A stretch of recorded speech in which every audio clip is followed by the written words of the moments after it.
Let's talk about smart lists and the daily workflow. Barry Jenkins, welcome. We've got Mark Rader, our co-host.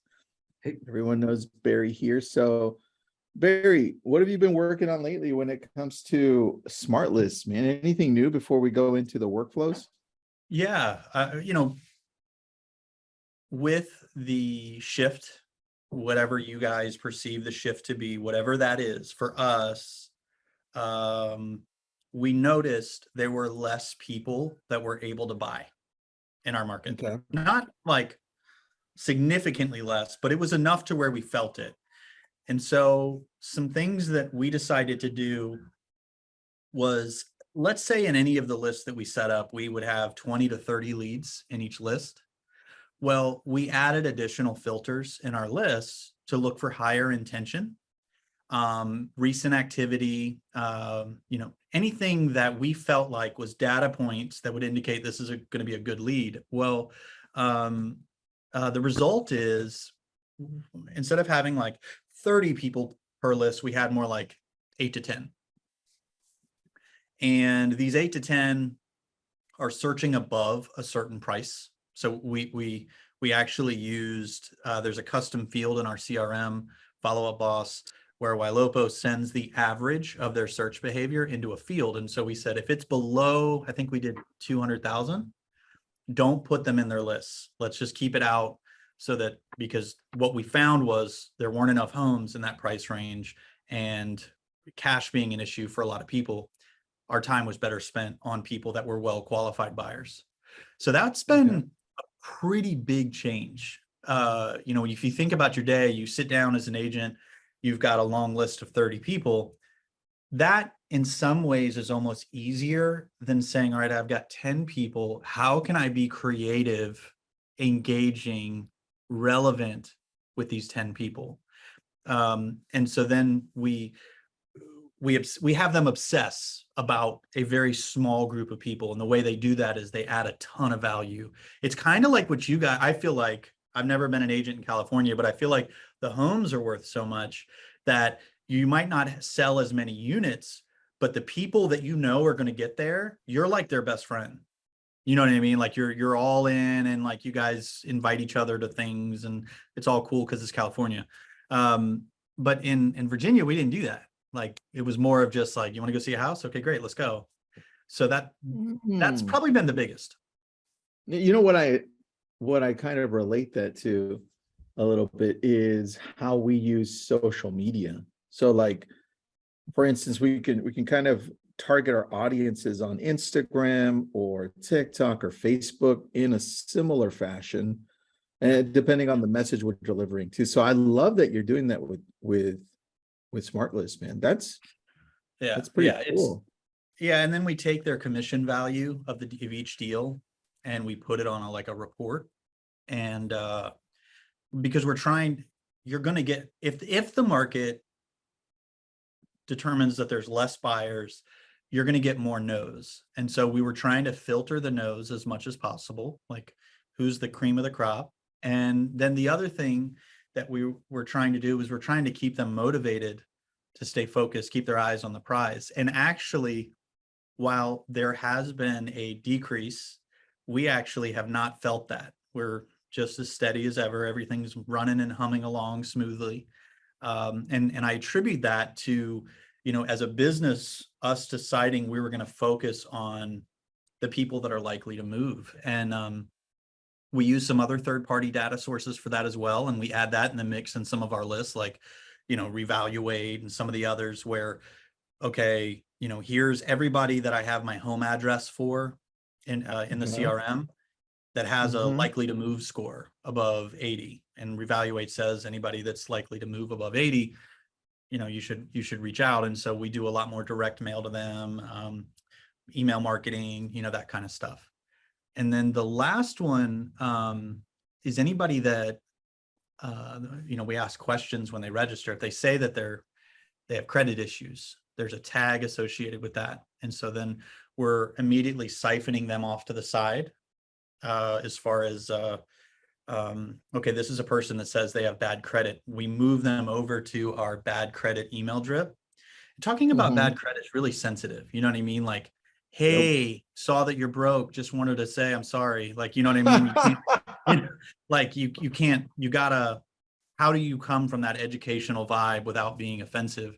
So we really put a lot of time into that smart list, and we added a credit repair person into our CRM, two separate companies, and we tag them. We tag the credit repair person, and then we do a group text. And we don't get any money from that. Not that there's anything wrong with it, but we've partnered with some really good credit repair people, and so they nurture them, get their score up, and then kick it back to us. And so we've probably done, I'm going to guess and say 10 units this year off of bad credit, to where Wow. we got them fixed and all that stuff. Why are you looking at me like that, I think Tristan? well, I think what you're doing is I'm curious because I like that you're diving in deeper into your database and really functioning more like a concierge, and you're paying attention to their needs, right? Mhm. And I think we often just look at our database and it's just like, oh, we treat it all the same. It's like all one, and we don't know where to start. So I love that you're going in and Right. dissecting it and knowing that there's different audiences.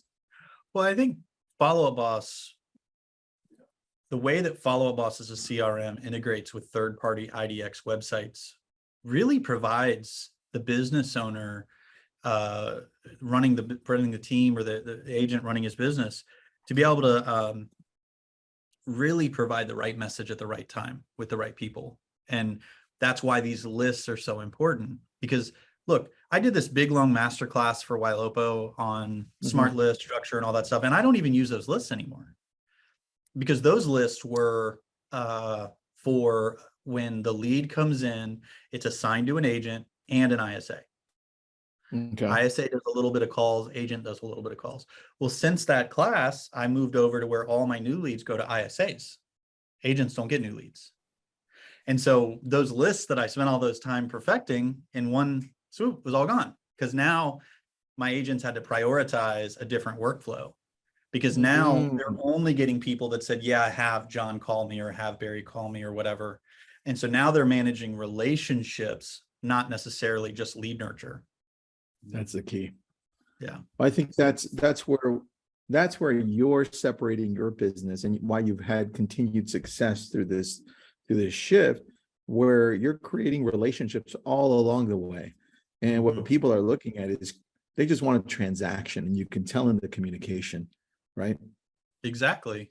And you know, we as agents, we love to talk about branding, like, oh yeah, branding, like I got a magnet on my car, branding, but we're not excited about branding because, you know, I'm sure somebody has had someone say, hey, I saw your sign on the side of your car, will you sell me a house? I know that's happened, but like, Yeah. I don't know if any of us expect it to be a steady business source of business. And branding is that way, where you're just putting your information out there. Maybe they see it, maybe they don't. For most real estate agents, they do not have a tremendous amount of brand awareness. I hope you do, like, but most don't. There can only be so many top people.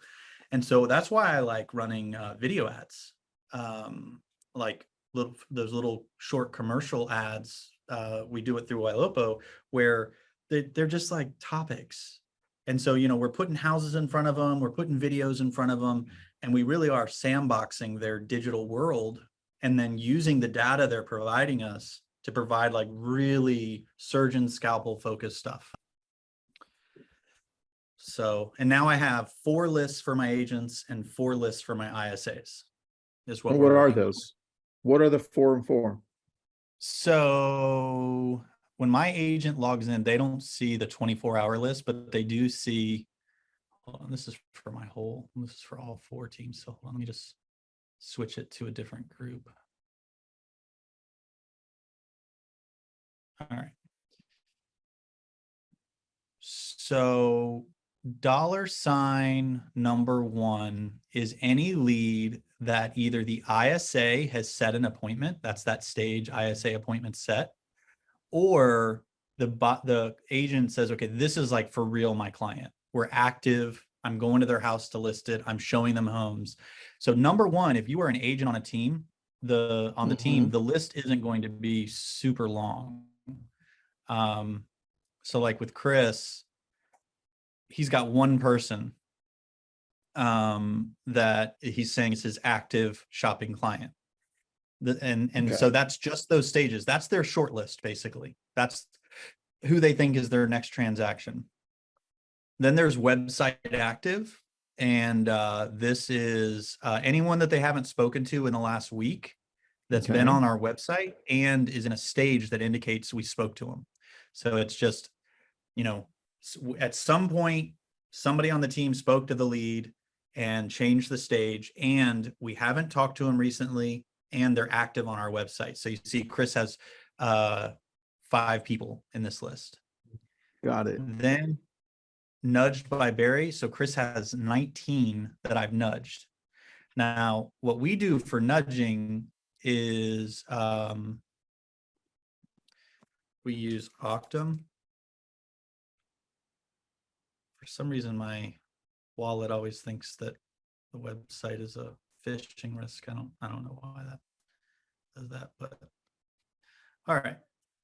So then the third list is I set up filters, and I say, all right, every time today a lead responded to one of my agents and we didn't get back to them, show up here. So in the last 24 hours, we've had 7, right? Oh, 7 leads that they responded and we never got back. So what I'm going to do is I'm going to click nudge, and that adds those 7 people to this list. Now, those aren't all Chris's leads, so you won't see it, but like it adds a tag called AUCTM update requested. And got so it. I see that. yeah, so this has been a huge time saver. I just have a VA go in there every day and go through. We have 8 rules, and these are all the missed opportunities. There's response, viewed, saved to home, outreach, hot lead in over 8 days, high priority, medium priority. Showing request. And so we're able to, instead of like going through all the leads and trying to find them, we just, we click that button and they're there. And when my agents when Follow Up Boss sees that tag update requested, I created an automation that says anytime there's a tag, I want you to add a task. And then the list looks for that tag and that there's a task to complete. And so when the agent is going through their nudged leads, they just clear out the task and then it disappears from list number 3. Got it. I like that. And so yeah, go ahead. Really quick, because you just showed AUCTM. Is that fully functioning again? Because I know it like died out, and then they said, "Hey, we're out," and then while the local came in. Huh? Are you talking junk? No, AUCTM. AUCTM. Are you like, what is it? You talking smack? Is that what this is? I'm about to. All right, sorry, I'll shut up. Ready? I'll shut up. Are you ready? Yeah. No, I'm good. No, but AUCTM, yeah, they actually were going to close their doors, and Ylopo bought them, and I think they're beta testing, so you can. So it's is a separate that available product, for everybody? Yeah, it's a separate but product. Is that available for everybody? Perfect. Yeah, it only integrates with Follow Up Boss right now. That's because I got a question for you. To integrate with. Shoot, Mark. Yeah, Barry, I had a question for you. You mentioned that you have like third-party analytics and then like some qualifying things that you do for individuals who are 80% chance of moving. Is that right? Mm-hmm. What does the follow-up look like for that, for you and your agents? I think as a general rule, anytime I have data about the consumer, whether it's website behavior or a third-party service that gives me analytics that says they're likely to move, I think the secret is to have a serendipitous, like I just happen to be checking on you, than it is to say, hi, yes, I'm going through my files. Looks like my AI told me that you're going to be moving soon. I figured I'd give you a call. Like it just doesn't resonate with a stranger, it just feels weird. And so I think just as a general rule, when whatever you told Follow Up Boss to look for, when you find out that something has occurred that, you know, is important, be relevant to the person. So anybody that's in the stage of close in our CRM, I set up a automation that only goes once that says anybody in that stage that saves a home, I want you to send an email that says, hey, how you been? Was thinking about you. What's life like? Like, just seriously, like, that's it. And the engagement's really high on that because they just saved a home and they're one of our past clients. And so, you know, it's more about timing than it is scripting, I think. Sure. Yeah. No, that makes sense. I like that. All right, let's go to the fourth one, dude. Fourth one is anybody that's in the hot or warm stage. So when our ISAs set the appointment, they do an ISA appointment set stage. Now, I didn't start with that, but we were doing it to where the ISA sets the appointment and changes the stage to hot. But what I found was not a lot, but occasionally an agent dropped the ball. They never called the appointment. And so I left hot stage leads alone. I'm not looking at them because they're hot. They're not mine. I mean, I gave them to my agent. And so I needed an intermediary stage to like know whether or not they're doing their job. So ISA appointment set is supposed to be temporary. Active / showing stage means they're mine. Now, if my agent talks to the person and they've got a legitimate reason not to go out and look at homes right now, they're going to change it to either hot stage, warm stage, or cold stage. I really only want them keeping hot and warm. And so list 4 is hot and warm, prioritized based off of last website visit and last communication. So what you'll find when you see a list like that, let me go back. I've always found it to be really interesting. So we've got, it's missing a filter. Hold on. You broke follow-up, boss Barry. I know, for realsies. All right, let's see. While you're doing this, question. Yeah. You may be able to answer this on the fly. Looks like AUCTM is only allowing you to join a wait list. Is that correct? That's above my pay grade. I don't know. I mean, We'll go with yes. We'll go with yes. yeah. All right. So, in looking at the stages here, I just want to point something out. So where's date the lead was created? Okay. So let's sort this old to new just for. So, this is someone that we spoke to a year ago that said they were 3 to 6 months out. And they've been in our database since 2017. And they were on our website 2 days ago. And so for us, what everybody normally does with hot and warm stage is they prioritize it based off of hot or warm or cold. And I get why, but why not say, okay, hot, warm, and cold are people that I talked to that said they want to buy or sell one day. I didn't trash them. But these people, regardless of what that conversation looked like, these people are on my radar because of their behavior. And then if you want to do your like, you know, every week hot stage check-ins and all that stuff, that's fine. But for us, we're really, we've really bought into the concept of just focusing on consumer behavior. Got it. Thanks, man. I appreciate that. Yep. And then I got some answers about AUCTM. So large teams, there is no wait list. So you just either contact Barry or go on the wait list, and then he'll just throw it over to Ylopo, and then they'll be like, you're all set to go. They'll set you up. Smaller teams or individuals, there is a wait list. So that's where you have to probably wait a couple of months. So yeah, and there you go. AUCTM, it's got a lot of really great, like the lead management component to me is invaluable. Like when it made it into my smart list, that's when I was like, all right, I'm got to keep it. So then the ISA we were about to jump on. Oh, were you? Oh, No, and go then ahead. Yeah, but now we're re-looking at it again. We like it, and obviously it makes it easier if you're with follow-up boss because right, it's seamless. So all right, going back to the ISA, Barry, shoot. Yeah. So the ISA list is a little bit different. Let's see. So let me zoom in so everybody can see.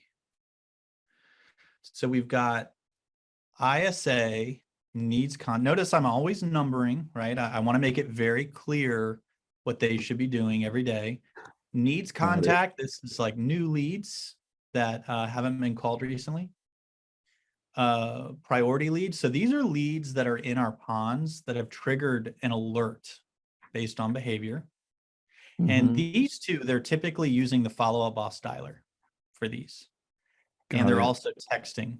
And then active pond, nudged by Barry, has a little bit of overlap.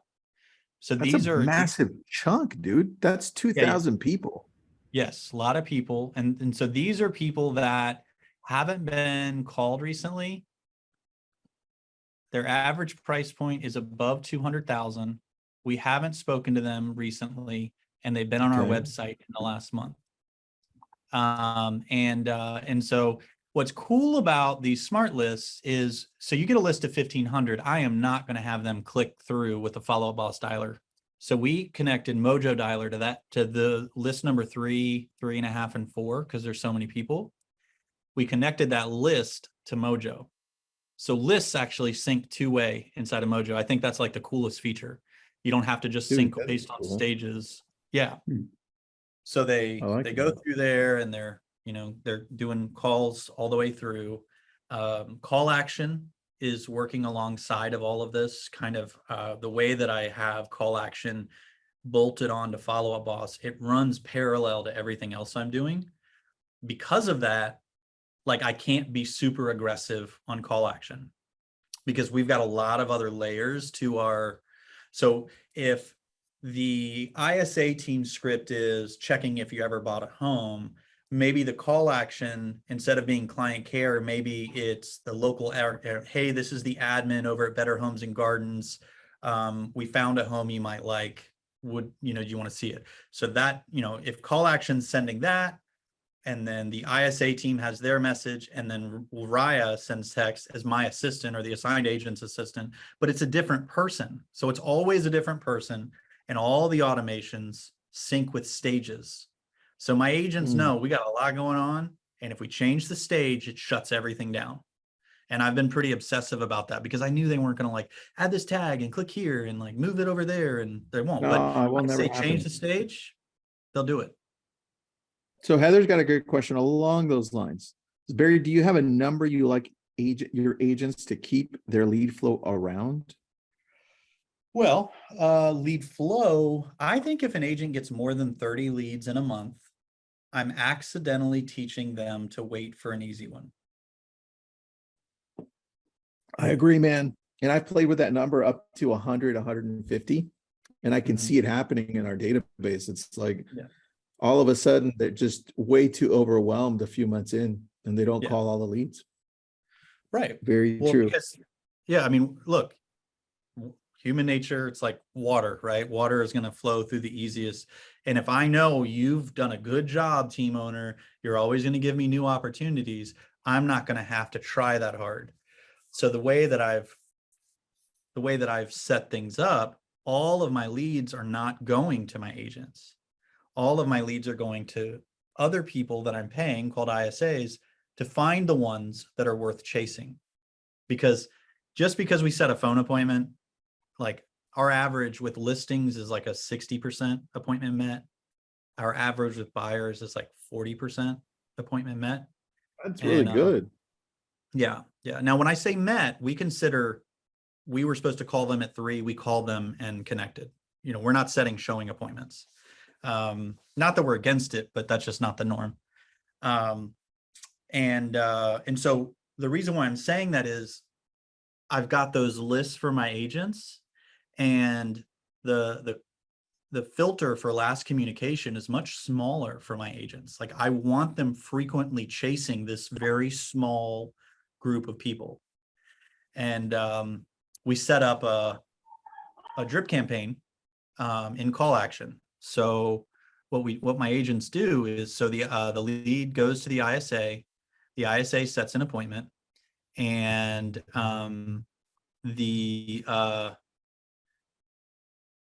let's see, call action.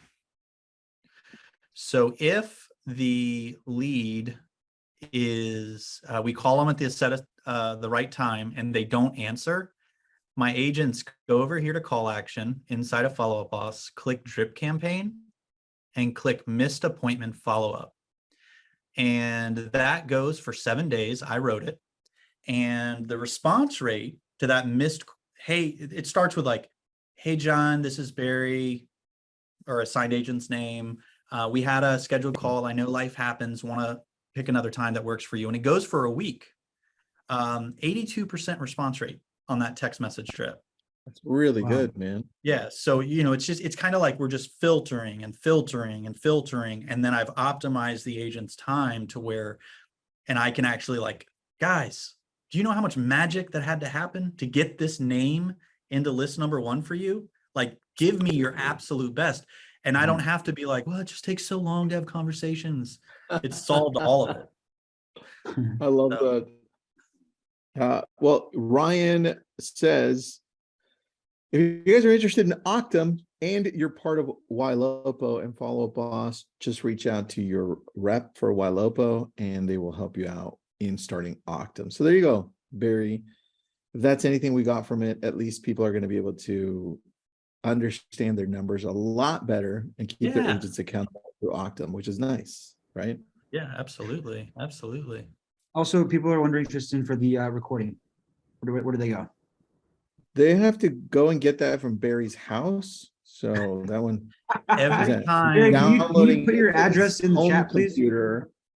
every time someone asks, is this recorded? A butterfly loses its wings. I just want you guys to know that. And Barry, can you also send us your login for your coffee cup app so we can control the temperature of your coffee? Control Barry's Absolutely. coffee cup temperature. Absolutely. Here we go. Too hot, too cold. We'd mess with you all day, Barry, if you gave us that. I love it. I love it. Oh, that's so good. Yes, this is recorded. It's going into the YouTube channel for Follow Up Boss. And hopefully you're on there. If you're not, jump in. We've got a few thousand of you on there. So it's really good. Barry, thanks so much, man. How do people get a hold of you if they have questions? Let's see. Hold on. Let me give the right number.